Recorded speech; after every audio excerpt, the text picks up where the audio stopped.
শুরু করলাম আবারও একটা নতুন জার্নি। আর এবারের গন্তব্য পশ্চিমবঙ্গের বীরভূম জেলার রামপুরহাট শহরের সন্নিকটে অবস্থিত মন্দিরনগরী তারাপীঠ। আর এখানে পৌঁছতে গেলে আপনাকে প্রথমেই চলে আসতে হবে হাওড়া স্টেশন। আর এখান থেকেই পেয়ে যাবেন সকাল 6:05 গণদেবতা, 7:45 ভাগলপুর বন্দে ভারত, 8:55 কুলিক আর 11:05 জামালপুর কবিগুরু এক্সপ্রেস। রয়েছে বিকাল 3:25 মালদা টাউন আর 4:05 সরাইঘাট এক্সপ্রেস। এছাড়াও রয়েছে আরও বেশ কিছু ট্রেন। এই বীরভূমেই জন্মগ্রহণ করেছিলেন বামাচরণ চট্টোপাধ্যায়, যিনি আমাদের কাছে বামা খ্যাপা নামে পরিচিত। সময়টা ছিল 1244 12ই ফাল্গুন। তিনি ছিলেন একজন ভারতীয় হিন্দু সাধক ও তান্ত্রিক। তারামাকে তিনি বড়মা বলে ডাকতেন। তিনি ছিলেন তারামার ভক্ত, সাধনা করতেন মন্দিরের পাশের শ্মশানে। পৌঁছে গেছি বর্ধমান, আর সঙ্গে পশ্চিমবাংলার সংস্কৃতি বাউল গান।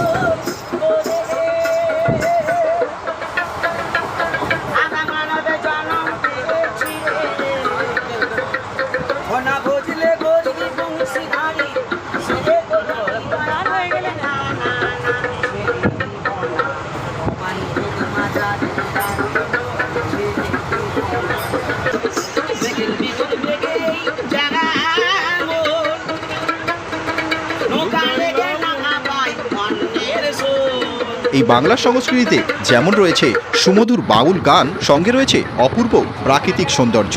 নদীমাতৃক আমার দেশ। কোথাও এই রেলপথ মিশে গেছে সড়ক পথের সঙ্গে একই সমান্তরালে। আজ ট্রেনে ভিড় একদমই কম, তবে ট্রেনের জানলা দিয়ে মুখ পাড়ালে যে দৃশ্য দেখা যায় তা হলো আমার সোনার বাংলা। দিগন্ত বিস্তৃত সবুজ মাঠ পেরিয়ে ট্রেন প্রবেশ করলো রামপুরহাট স্টেশনে। স্টেশনটি এত সুন্দর করে সাজানো, মনে হবে কোনো স্টুডিওতে প্রবেশ করছি। আমাদের ট্রেনের আজ লাস্ট স্টপেজ রামপুরহাট, তাই ইঞ্জিনের গতি কমিয়ে ট্রেন থামার প্রস্তুতি নিল। ট্রেন থেকে নেমে ওভারব্রিজের ভিড় ঠেলে বেরিয়ে এলাম স্টেশনের বাইরে। রামপুরহাট স্টেশনটি তৈরি করা হয়েছে মায়ের মন্দিরের আদলে, অর্থাৎ তারা মায়ের মন্দিরের আদলে। স্টেশনটা কিন্তু দারুণ সুন্দর। বাজে 3:28 আর এখন পৌঁছে গেছি রামপুরহাট জংশন। স্টেশন থেকে বেরিয়ে সোজা চলে এলাম ডান দিকে, আর এখানেই সাজানো রয়েছে ব্রিটিশ আমলের এই সুন্দর ইঞ্জিনটি। আর এই রাস্তা ধরে সোজা এগিয়ে এলেই সামনে দেখতে পাবেন অটো স্ট্যান্ড, আর এখান থেকেই শেয়ার এবং রিজার্ভ অটো আপনারা পেয়ে যাবেন। অটো নিয়ে রামপুরহাট শহর ছেড়ে বেরিয়ে পড়লাম তীর্থভূমি তারাপীঠের উদ্দেশ্যে। আজকের দিন শেষ, জানান দিতে সূর্য ঢলে পড়েছে পশ্চিম আকাশের দিকে। আর এই জায়গাটায় পৌঁছে বুঝতে পারলাম মায়ের মন্দির আর বেশি দেরি নেই।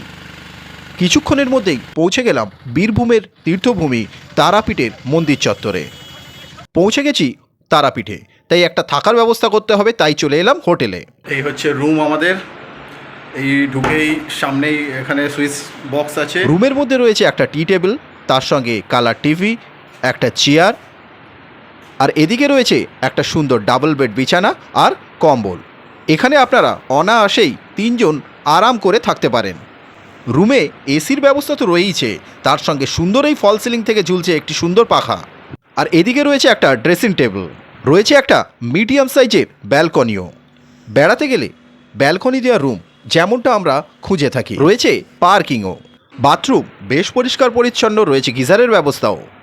রুমে ফ্রেশ হয়ে বেরিয়ে পড়লাম মন্দিরের উদ্দেশ্যে। বাড়ি থেকে বেরিয়েছি কোন সকালে, পেটের ভেতর ছুঁচোয় ডন দিচ্ছে। হোটেলের সামনে আসতেই যেটা নজরে পড়লো, এখানে দাদা কচুরি বেলছে, আর কচুরি বেলে ছুঁড়ে দিচ্ছে গরম কড়াইয়ের তেলের মধ্যে। আর বাঁদিকে নজর যেতে দেখতে পেলাম থরে থরে সাজানো বিভিন্ন সাইজের ল্যাংচা, সঙ্গে কালো জাম। আর খিদের সময় কেউ যদি এরকম গরম গরম এক থালা কচুরি নিয়ে হাজির হয়, তাহলে কি আর নিজেকে থামানো যায়? আজ আমি একা নয়, আমার সঙ্গে রয়েছে পিয়ালিও। গরম গরম ল্যাংচা খেয়ে বেরিয়ে পড়লাম শ্মশান সংলগ্ন রাস্তা ধরে। একদিকে বিক্রি হচ্ছে প্যাড়া, আর একদিকে মায়ের ছবি, মূর্তি, আরও কত কি।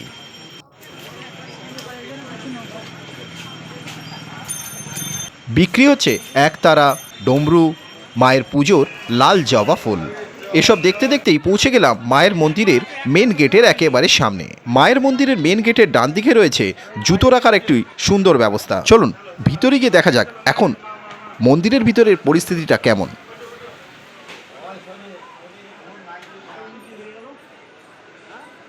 এখানে মায়ের মন্দিরের সামনে প্রচুর ভিড়। এক্ষুনি নাকি আরতি শুরু হবে। তারাপীঠ হলো একটি ক্ষুদ্র মন্দির নগরী। বীরভূম জেলার রামপুরহাট শহরের সন্নিকটে এটি অবস্থিত। মায়ের 51 সতীপীঠের মধ্যে এটি অন্যতম। মনে করা হয় এখানে মায়ের তৃতীয় নেত্র পড়েছিল। এই মন্দিরে পুজো করতেন বামদেব, সাধনা করতেন মন্দির সংলগ্ন শ্মশানে। 1696-এ এই মন্দিরের নির্মাণ কাজ শুরু করেন রাজা রামজীবন রায়। মন্দিরের নির্মাণ কার্য শেষ করেন তার পুত্র রামচন্দ্র রায় 1701-এ। যদিও এখন ঘড়িতে সময় সন্ধে 7টা, তবুও প্রচুর ভক্ত অপেক্ষা করছেন মায়ের দর্শন পাবার জন্য, পুজো দেওয়ার জন্য। মন্দির খোলা থাকে সকাল 6টা থেকে রাত্রির 9টা পর্যন্ত। যদিও মাকে ঘুম থেকে তোলা হয় সকাল 4টের সময়। সারাদিনই মাকে দর্শনের জন্য প্রচুর ভক্ত সমাগম হয়ে থাকে। মায়ের দর্শন সেরে ফিরে চললাম হোটেলের উদ্দেশ্যে। তবে রাত্রের খাওয়া দাওয়া সারতে হবে, তাই জন্য চলে এসেছি শুদ্ধ নিরামিষ হোটেলে। ভেজ থালি মাত্র 70 টাকা। আছে হচ্ছে ভাত, তার সঙ্গে কচু ভাজা, তার সঙ্গে আছে আলু পটলের তরকারি, এখানে আছে আলু পোস্ত, আর তার সঙ্গে ডাল। এটা বৈশিষ্ট্য খাবার, সেহেতু ভাত আপনারা পরিমাণ মতো যতটা পারবেন, যতটা আপনার ইচ্ছা করবেন ততটাই ভাত পাবেন। তার সঙ্গে আলু পোস্ত দিয়ে গেছে আমাকে এক্সট্রা করে, দিয়ে গেছে এবং ডাল দিয়ে গেছে। পাঁপড়ও আছে এর সঙ্গে। পাঁপড়ের সঙ্গে রয়েছে চাটনির ব্যবস্থা, আর তা খেতে খুবই সুস্বাদু। হোটেলটি মেন রোডের একেবারে ওপরই অবস্থিত। পরদিন সকালে আমি আর পিয়ালি বেরিয়ে পড়লাম মন্দিরে পুজো দেওয়ার উদ্দেশ্যে। মায়ের পুজোর জন্য ফুল নিয়ে নিয়েছি, এবার ওখান থেকে ডালা নেব, নিয়ে পুজো দেবো। সকালবেলা পৌঁছে গেছি মায়ের মন্দিরে, আর এখানে প্রচুর মানুষের ভিড় পুজো দেওয়ার জন্য। সকালবেলা মায়ের মন্দিরে পুজো দেওয়ার জন্য ভিড় থাকে সব থেকে বেশি। মায়ের দর্শনের জন্য ভোর থেকে লাইন পড়ে যায় দর্শনার্থীদের। যদিও পুজো সারা দিন ধরেই চলে, তবুও সকালবেলা পুজো দেওয়ার আনন্দটাই আলাদা। তার আমার পুজো দেব বলে এখন চলে এসেছি মন্দিরেরই 18 নম্বর কাউন্টারে, যেটি অঞ্জলি পূজা ভাণ্ডার।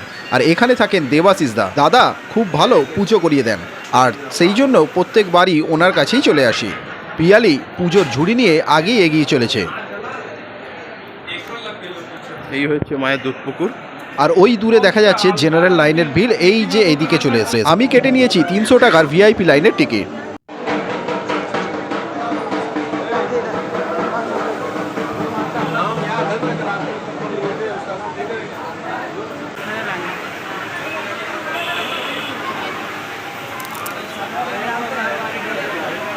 শুনেছি তারা মা কাউকে খালি হাতে ফেরান না, যে যা চায় তাকে মা মন ভরে তার স্বাদ পূরণ করে। আর কিছুক্ষণের অপেক্ষা, আর এরপরেই হবে মায়ের দর্শন। খুব সুন্দর একটা মায়ের দর্শন করে বেরিয়ে এলাম বাইরে। সত্যি মায়ের মুখটা দেখলে মন ভরে যায়।